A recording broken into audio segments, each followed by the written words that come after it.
Hello बच्चों, happy mathematics to you all. आज हम क्या नया करने जा रहे हैं तो आप रिकॉल कीजिए। मैंने आपको पिछले वीडियो में ही बताया था कि हमने साइन 0, 30, 45, 60, 90 की सारी वैल्यूज़ सिर्फ शॉर्टकट में कैलकुलेट करनी सीखी हैं। ये वैल्यू एक्चुअली कैसे आती हैं ये हमें अभी तक पता नहीं है कि एक्चुअली क्यों साइन 0 की वैल्यू 0 होती है, साइन 90 की वैल्यू 1 होती है, साइन 30 की वैल्यू 1/2 होती है, साइन 45 1/√2 है, साइन 60 √3/2 है। पर ये सब क्यों है, ये जो रियल इसकी जो वैल्यू का कैलकुलेशन है वो हमने अभी तक नहीं सीखा। हमने शॉर्टकट सीखा, शॉर्टकट की हेल्प से टेबल बनानी सीखी, टेबल बना के एक्सरसाइज सॉल्व करनी सीख ली। तो आज हम देखेंगे कि एक्चुअली ये वैल्यूज़ आती कैसे हैं। तो ध्यान से देखिए, सबसे पहले मैं जिनके लिए बताने जा रही हूँ वो है 0 और 90 डिग्री का एंगल। तो सबसे पहले बात करते हैं 0 डिग्री एंगल की। 0 डिग्री एंगल बनता कैसे है। अब ध्यान से देखिए, ये एक ट्राइंगल है, पता है हमें कि हमारी सारी ट्रिग्नोमेट्री राइट एंगल ट्राइंगल में लगती है। तो ये राइट एंगल ट्राइंगल है जिसमें एक अक्यूट एंगल थीटा है, थीटा के सामने ये साइड परपेंडिकुलर है, ये जो AB है ये बेस है और ये AC हाइपोटेन्यूज है। अगर मैंने कहा कि थीटा 0 है तो इसका मतलब ये हुआ कि ये 0 कैसे होगा, क्योंकि अक्यूट एंगल है, 0 कैसे होगा। तो ध्यान से देखिए, एंगल कम होना शुरू हो जाता है अगर ये C पॉइंट धीरे धीरे नीचे मूव करने लगे। ये C पॉइंट पहले यहाँ था तो ये जो थीटा की वैल्यू थी ये जितनी भी थी, जब ये C पॉइंट थोड़ा नीचे आया तो ये थीटा कम हो गया। फिर अगले फिगर में मैंने C पॉइंट को और नीचे लिया तो थीटा की वैल्यू और कम हो गई। तो ऐसे करते करते जैसे जैसे C पॉइंट नीचे की तरफ आता जाएगा B की तरफ, यानी जैसे जैसे परपेंडिकुलर कम होता जाएगा हमारा थीटा भी कम होता जाएगा। और अगर मैं इस C को नीचे लाते लाते बिल्कुल B के ऊपर ले आऊँ तो अब इस सिचुएशन में थीटा क्या हो जाएगा, 0। तो ये है 0 की कंडीशन। अब इस कंडीशन में अगर मैं आपसे पूछूं कि इसमें AB कितना, AC कितना, BC कितना, तो देखिए ध्यान से क्या होगा। जो BC है जो कि परपेंडिकुलर है, परपेंडिकुलर क्या है हमारे पास, BC। जब थीटा 0 है तो ध्यान से देखिए, क्योंकि B और C पॉइंट एक ही पोजीशन में है, BC 0 हो जाएगा। इसी तरह जो हमारा बेस और हाइपोटेन्यूज है, बेस अभी भी क्या है हमारा, बेस है हमारा AB, तो वो वहाँ पे भी AB ही है। और जो हाइपोटेन्यूज है हमारा वो है वो है हमारा AC। तो अगर आप ध्यान से देखें तो आपको पता चलेगा कि AB और AC एक ही लेंथ पे आ चुके हैं। इसका मतलब जो हाइपोटेन्यूज AC है वही AB के बराबर भी है। तो AC और AB दोनों क्या हो गए हैं, इक्वल। तो 0 पे क्या हुआ, परपेंडिकुलर 0 हो गया और बेस और हाइपोटेन्यूज इक्वल हो गए। अब अगर मैं साइन थीटा कैलकुलेट करने जाऊं जिसका फॉर्मूला होता है परपेंडिकुलर अपॉन हाइपोटेन्यूज, यानी BC अपॉन AC, तो आपको पता चलेगा BC 0 है और ये AB है। लेकिन अगर BC 0 है तो 0 को किसी भी चीज़ से डिवाइड करें हमारा आंसर 0 ही आ जाएगा। तो यानी हमारे लिए जो थीटा है जब ये 0 है तो साइन 0 की वैल्यू 0 आ गई। तो इस तरह हमें पता चला कि साइन 0 क्या होगा। अब अगर मैं जाऊँ कॉस थीटा कैलकुलेट करने तो कॉस थीटा का फॉर्मूला होता है बेस अपॉन हाइपोटेन्यूज, यानी AB अपॉन AC। लेकिन जो AC है वो तो AB के ही बराबर है, तो AB अपॉन AB कितना हो गया, 1। अब ये वैल्यू किसकी हो गई, क्योंकि थीटा 0 था तो कॉस थीटा की वैल्यू क्या, कॉस 0 की वैल्यू क्या हो गई है, 1 हो गई। तो इस तरह हमें साइन 0 और कॉस 0 की वैल्यू पता चल गई। और अगर आपको याद हो टैन 0 जो होता है, टैन थीटा, वो होता है परपेंडिकुलर अपॉन हाइपोटेन्यूज। और साथ में मैंने आपको बताया था कि वो sign theta upon cos theta के इक्वल होता है। तो अगर मेरा साइन, अगर मुझे 0 की वैल्यू निकालनी है तो साइन 0 अपॉन कॉस 0 करना पड़ेगा। और साइन 0 की वैल्यू है 0 और कॉस 0 की वैल्यू है 1, यानी कि हमारे टैन 0 की वैल्यू भी क्या आ गई, 0। तो इस तरह हमें हमारे 3 बेसिक ट्रिग्नोमेट्रिक रेशियो मिल गए। बाकी 3 उनके रेसिप्रोकल होते हैं। तो रेसिप्रोकल की वैल्यू तो हम इसको देख के ही निकाल सकते हैं। जैसे कि कॉसेक 0 में अगर पूछूंगी तो आप कहेंगे कि वो साइन 0 का रेसिप्रोकल है, और साइन 0 का रेसिप्रोकल हो गया, 0 का रेसिप्रोकल डिफाइंड ही नहीं होता, इसलिए वो हो जाएगा नॉट डिफाइंड। इसी तरह कॉस 0 जो है इसका रेसिप्रोकल है सेक 0, और सेक 0 1 का रेसिप्रोकल होगा तो इसलिए उसकी वैल्यू 1 ही हो जाएगी। और tan tan 0 जो है इसका रेसिप्रोकल है cot 0, और अगेन क्योंकि ये 0 का रेसिप्रोकल है इसकी वैल्यू हो जाएगी नॉट डिफाइंड। तो इस तरह हमें 0 के लिए पूरे 6 ट्रिग्नोमेट्रिक रेशियोज मिल गए। अब हम 90 के लिए देखते हैं क्या होने जा रहा है। तो आपको पता चलेगा 90 में 90 कब बनेगा एंगल, ये एंगल जो थीटा है ये जैसे जैसे बड़ा होता जाएगा वैसे वैसे ही 90 की तरफ जाएगा। और ये बड़ा कैसे होगा, जब ए पॉइंट बी की तरफ मूव करना शुरू करेगा। यहाँ पे थीटा की जो भी वैल्यू है, जैसे ही ए पॉइंट थोड़ा आगे किसका, ये वाला जो थीटा है ये पुराने वाले थीटा से बड़ा है, और अगर मैंने ए को और नज़दीक ले लिया तो ये वाला जो थीटा है ये उससे भी बड़ा है। और अगर मैं ए पॉइंट को ठीक बी के ऊपर ले गई तो अब थीटा बिल्कुल 90 डिग्री के ऊपर है, यानी थीटा की वैल्यू 90 डिग्री हो गई। लेकिन जैसे ही यहाँ पे थीटा की वैल्यू 90 हुई, क्या क्या चेंजेस आएंगे ध्यान से देखते हैं। सबसे पहले ए और बी पॉइंट एक दूसरे के ऊपर आ गए हैं, तो हम बात कर रहे हैं इस समय थीटा जब 90 डिग्री है। तो क्योंकि ए और बी पॉइंट एक दूसरे के ऊपर आ गए हैं तो ए बी लेंथ जो है वो कितनी हो जाएगी, 0 हो जाएगी। ए बी लेंथ 0 है, और ए बी है क्या, ए बी है हमारे लिए बेस। इसके बाद जो हमारा परपेंडिकुलर है वो है बी सी, तो बी सी हो गया हमारा परपेंडिकुलर। और जो हाइपोटेन्यूस है वो क्या है, हाइपोटेन्यूस है हमारा ए सी। लेकिन क्योंकि ए सी ए पॉइंट बी के ऊपर है तो ए सी और बी सी ये दोनों लेंथ आपस में इक्वल हो गई, ये हमारा हाइपोटेन्यूस हो गया। तो इस तरह से हमें पता चला कि इस बार वहाँ पे हमारा जो परपेंडिकुलर था वो 0 था, यहाँ पे हमारा बेस 0 है। वहाँ पे हमारे बेस और हाइपोटेन्यूस इक्वल थे, यहाँ हमारे परपेंडिकुलर और हाइपोटेन्यूस इक्वल है। तो अब जब इनकी हेल्प से हम अपनी वैल्यूज़ कैलकुलेट करना शुरू करेंगे, साइन थीटा जो कि एक्चुअली साइन 90 है, उसका फॉर्मूला है परपेंडिकुलर अपॉन बेस, और परपेंडिकुलर है बी सी, और परपेंडिकुलर अपॉन हाइपोटेन्यूस तो बी सी अपॉन ए सी। अब हुआ क्या, बी सी और ए सी दोनों इक्वल हैं, तो मैं किसी एक से दोनों को रिप्लेस कर सकती हूँ। तो साइन 90 की वैल्यू मेरे पास आ गई 1। अब हम आते हैं कॉस थीटा पे। थीटा हम यहाँ 90 ले रहे हैं, तो मैंने ले लिया कॉस 90। ये होता है बेस अपॉन हाइपोटेन्यूस, तो बेस है हमारा ए बी और हाइपोटेन्यूस है ए सी। क्योंकि बेस 0 है, हाइपोटेन्यूस कुछ भी हो, आंसर 0 हो जाएगा। और फिर इसी तरह से मैं टेन थीटा जब कैलकुलेट करने जाऊँगी, यानी टेन 90, तो वो हो जाएगा साइन 90 अपॉन कॉस 90। साइन 90 की वैल्यू 1 है और कॉस 90 की वैल्यू 0 है, और 1 अपॉन 0 को हम कहते हैं नॉट डिफाइंड। तो इस तरह हमारे पास साइन 90, कॉस 90, टेन 90 की वैल्यू आ गई।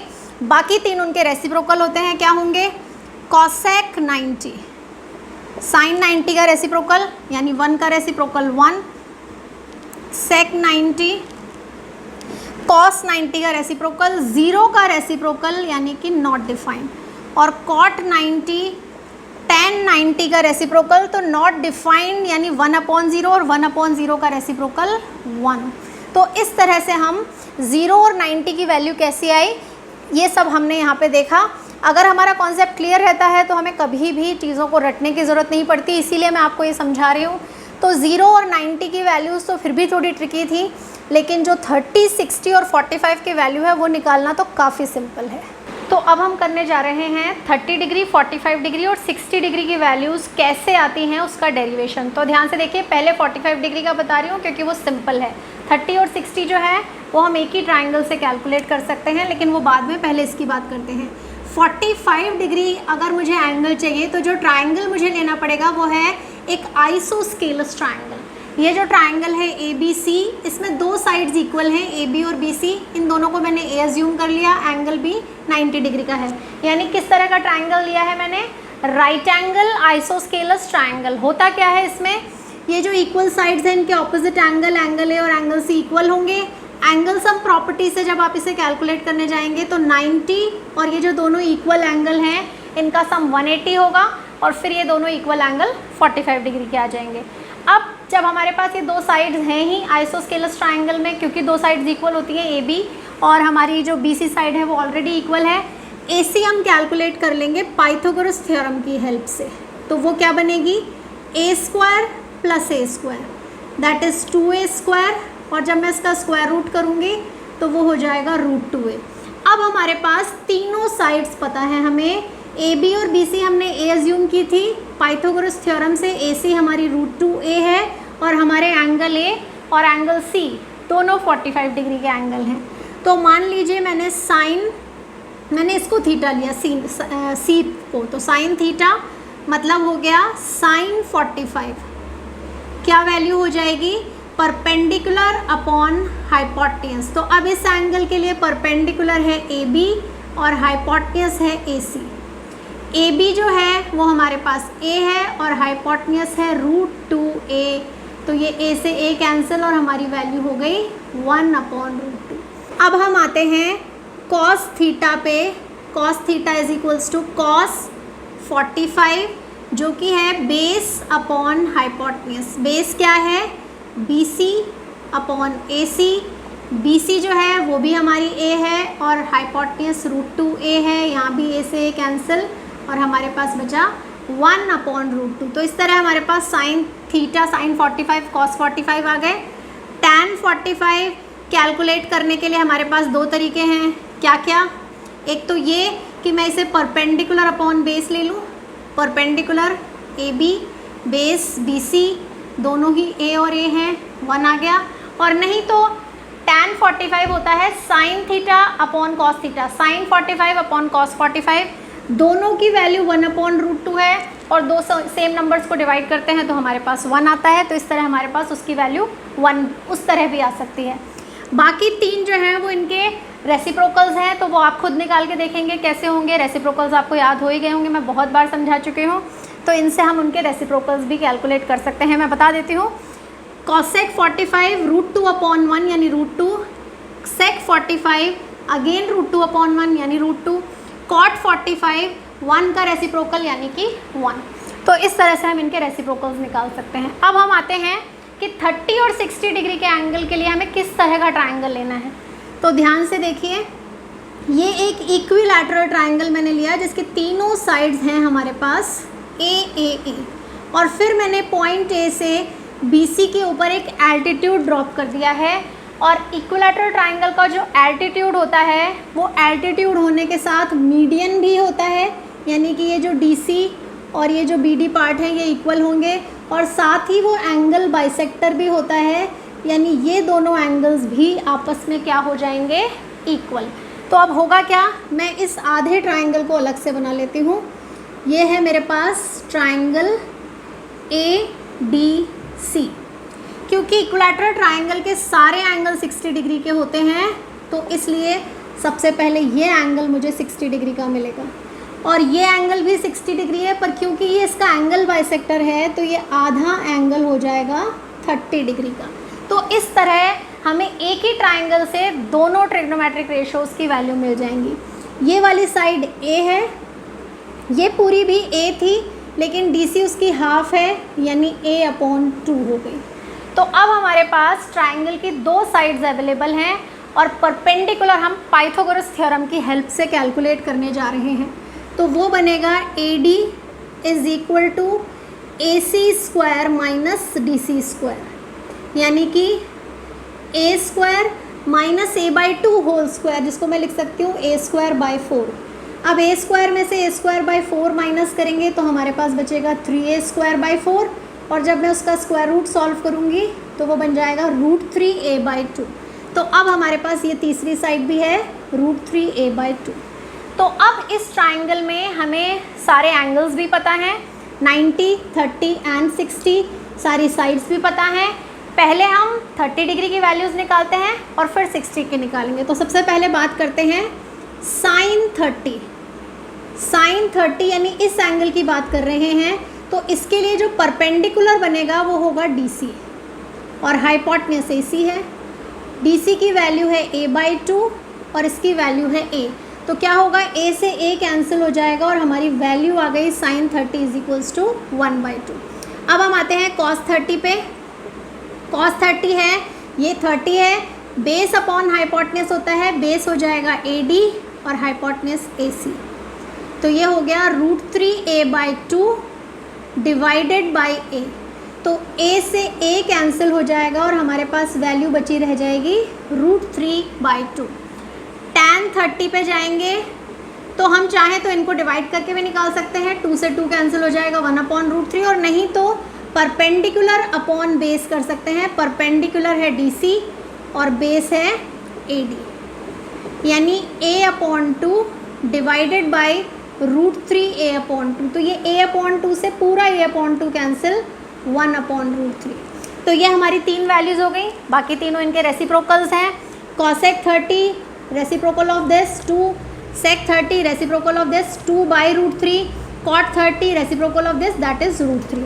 तो इस तरह से हम 6 ट्रिग्नोमेट्रिक रेशियो की वैल्यू निकाल सकते हैं। अब हम 60 पे आते हैं, तो ध्यान से देखिए, जब मैं निकालने जाऊंगी sin 60, यानी अब मैं बात कर रही हूँ एंगल C की, तो परपेंडिकुलर चेंज होके अब हो जाएगा AD। हाइपोटेन्यूज अभी भी AC ही है, तो AD की वैल्यू √3a/2 और इसकी वैल्यू है A, तो A ने A को कैंसिल किया और हमारे पास आ गया √3/2। फिर मैंने लिया cos 60 that is base upon hypotenuse, तो 60 के लिए बेस है DC अपॉन AC, यानी कि A/2 डिवाइडेड बाई A, तो A से A कैंसिल, 1/2। और इसी तरह tan 60 की वैल्यू हो जाएगी परपेंडिकुलर, जो कि अब की बार AD है, बेस यानी कि DC, और जब हम इन्हें डिवाइड करेंगे √3a/2 को A/2 से, तो A/2 पूरा पूरा कैंसिल, और हमारे पास tan 60 की वैल्यू आ गई √3। तो इस तरह से हमें ये तीनों पता चले, बाकी 3 इनके रेसिप्रोकल cosec 60 2/√3, sec 60 2/1, cot 60 √3 का रेसिप्रोकल 1/√3। तो अब आज के वीडियो के बाद ना सिर्फ आप इन वैल्यूज़ को कैलकुलेट करने के शॉर्टकट तरीके जानते हैं, बल्कि आपको पूरा कॉन्सेप्ट क्लियर होना चाहिए कि ये वैल्यूज़ एक्चुअली आई कहाँ से हैं। तो हमें इस बात के लिए भी तैयार होना चाहिए कि एग्ज़ाम में अगर कोई पूछ लेता है, जैसे इस तरह से क्वेश्चन बनते हैं, show geometrical representation of sin 30, तो अगर उन्होंने कहा show geometrical representation of sin 30, तो आपको यहाँ से शुरू करना पड़ेगा। ये इक्विलैटरल ट्राइंगल लेना है, इसमें क्या कंस्ट्रक्शन किया वो, उसके बाद ये आधा ट्राइंगल, इसके 2 साइड से तीसरी साइड कैलकुलेट करनी है, एंगल्स एक्सप्लेन करने हैं, और फिर sin 30 की वैल्यू बतानी है। तो वैसे तो बेसिक के कोर्स में क्वेश्चन आने के चांसेस कम होते हैं, लेकिन स्टैंडर्ड वालों के लिए तो ज़रूरी हैं।